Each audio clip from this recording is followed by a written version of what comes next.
आई आणि मूल यांचं नातं म्हणजे निसर्गाच्या गाभ्याशी जुळलेली एक अमूर्त अनुभूती. या नात्यात प्रेम असतं, समर्पण असतं, पण सर्वात महत्त्वाचं म्हणजे आत्मचैतन्य असतं.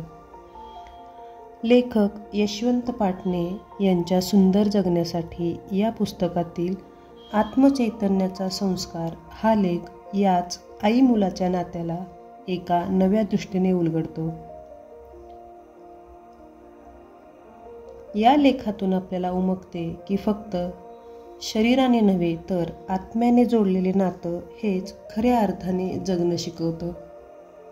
आईच्या स्पर्शातून, तिच्या नजरेतून, तिच्या शांत आवाजातून जे आत्मभान निर्माण होतं त्यालाच आत्मचैतन्य म्हणावे लागेल. चला तर या अद्वितीय नात्याच्या संवेदनशील भावविश्वात डोकावूया. रंग अंतरंगातले या आपल्या आवडत्या चॅनलवर मी रागिनी चेडेसोबत. आत्मचैतन्याचा संस्कार.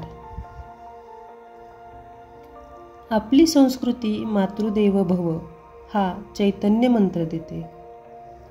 आई ही मुलाची पहिली शिक्षिका असते. ते साक्षात ज्ञानपीठ असते. आई शब्दच मुळी आत्मीयता आणि ईश्वरत्व यांचे अतूट नाते सांगतो. आपण विठ्ठलाला माऊली म्हणतो. माऊली या शब्दातच मांगल्याचा ठेवा आहे. आई मुलावर हा मांगल्याचा संस्कार करते म्हणून तर ते संस्कारपीठ असते. पण आई नावाचे हे संस्कारपीठ मुलांच्या परीक्षेच्या वेळेस हळवे होते. मुलांना पालकांकडून भविष्याची भलतीच भीती दाखवली जाते. मुलाचे वय ते काय, बिचारे मूल भविष्याच्या चिंतेने भेदरून जाते. आईवडिलांनी मुलांवर चांगले संस्कार करावेत, केलेच पाहिजेत, पण मुलांना त्यांच्या कलेने वाढू दिले पाहिजे. त्याला त्याचे चांगले वाईट समजले पाहिजे. आपल्या महत्त्वाकांक्षी ओझे मुलांवर लादू नयेत. आपले मूल डॉक्टर, इंजिनियर झाले तरच यशस्वी झाले, त्याचे जीवन सफल झाले असा अट्टहास धरू नये. तो चांगला माणूस व्हावा हा आपला आग्रह असावा. यासाठी चांगले ग्रंथ त्याच्या पुढ्यात ठेवून त्याला त्याची दिशा ठरवू दिली पाहिजे. मात्र असा उदार भाव पालकांकडे दिसत नाही. आपल्या वात्सल्याचे मोल मागितले जाते. ययातीने जसे पुरू नावाच्या मुलाचे पौरुष्य ओढून घेतले तसे परीक्षेच्या नावाखाली आपण मुलांचे बाल्य हिसकावून घेत नाहीत ना, याचा विचार केला पाहिजे. वरकरणी प्रेमाचा आव आणणाऱ्याने आपण ययातीचा वारसा चालवत नाहीत ना, हेही लक्षात घेतले पाहिजे. काही वेळा असं चित्र दिसतं की केवळ आईबाबांना आपण डॉक्टर, इंजिनियर व्हावं असं वाटतं म्हणून मूल अभ्यासासाठी झटतं. ताणतणावाने मुलूल होतं. हे युग स्पर्धेचे आहे, काळ गतिमान आहे, हे सर्व ठीक आहे, पण मूल मात्र आगतिक होतात. अधिक गुण मिळवण्यासाठी त्यांच्या मनात नाना विचार येतात. त्यातून एखादा असा विचित्र मित्र भेटतो नि मुलगा आईबाबांची स्वप्न साकार करण्यासाठी त्यांच्या नकळत कॉपीसारख्या गैर गोष्टींना प्रवृत्त होतो. आईचा संस्कार मोठा असेल तर मूल गैरवाटेला जात नाही. असाच आशय असलेली मंदाकिनी गोडसे यांची एक कविता माझ्या वाचनात आली.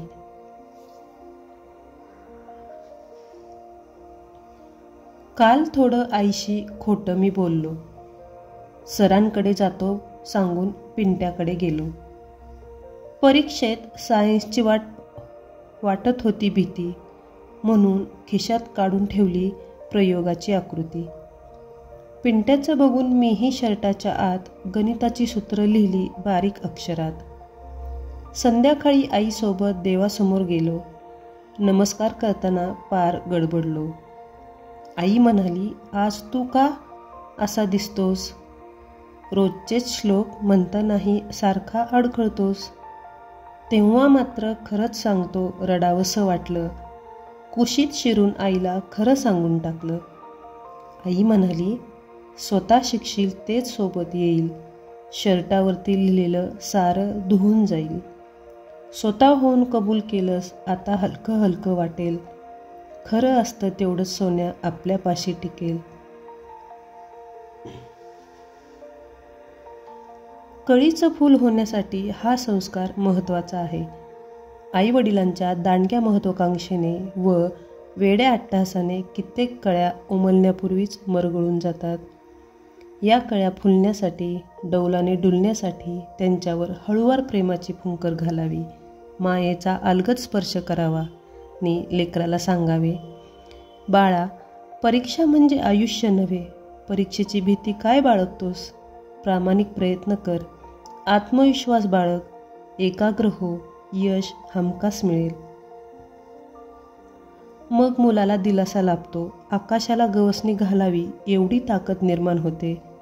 त्याची जिद्द जागी होते आणि स्वयंप्रेरणेने हे पोर आभाळा एवढे यश मिळवण्यासाठी सज्ज होते. स्वयंप्रज्ञेने हे आपले आयुष्यच उभे करते.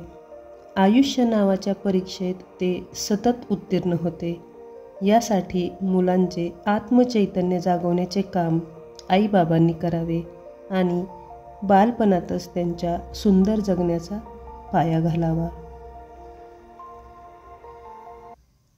आई आणि मुलांमधील नातं हे केवळ जन्माचं नव्हे तर आत्म्याच्या गाभ्याशी जोडलेलं एक चैतन्य असतं, जे आयुष्यभर आपल्याला आधार देतं. या नात्यातून मिळणारा आत्मशोध, आत्मभान आणि आत्मचैतन्य हेच खरे जीवनाचे संस्कार ठरतात. लेखक यशवंत पाटणे यांच्या शब्दातून उमटलेला हा अनुभव आपल्या अंतर्मनालाही स्पर्शून जातो. आपण सगळ्यांनी हे नातं अधिक जपायला हवं, कारण याच नात्यातून जीवनाचा खरा अर्थ उलगडतो. रंग अंतरंगातले या आपल्या चॅनलवर अशीच जीवनाला समृद्ध करणारी अनुभवकथा आपण पुढेही ऐकत राहूया. हा व्हिडिओ आवडला असेल तर चॅनलला लाईक करा, शेअर करा आणि सबस्क्राईब करायला विसरू नका. मी रागिनी चेडे इथेच थांबते. पुन्हा भेटूया. धन्यवाद.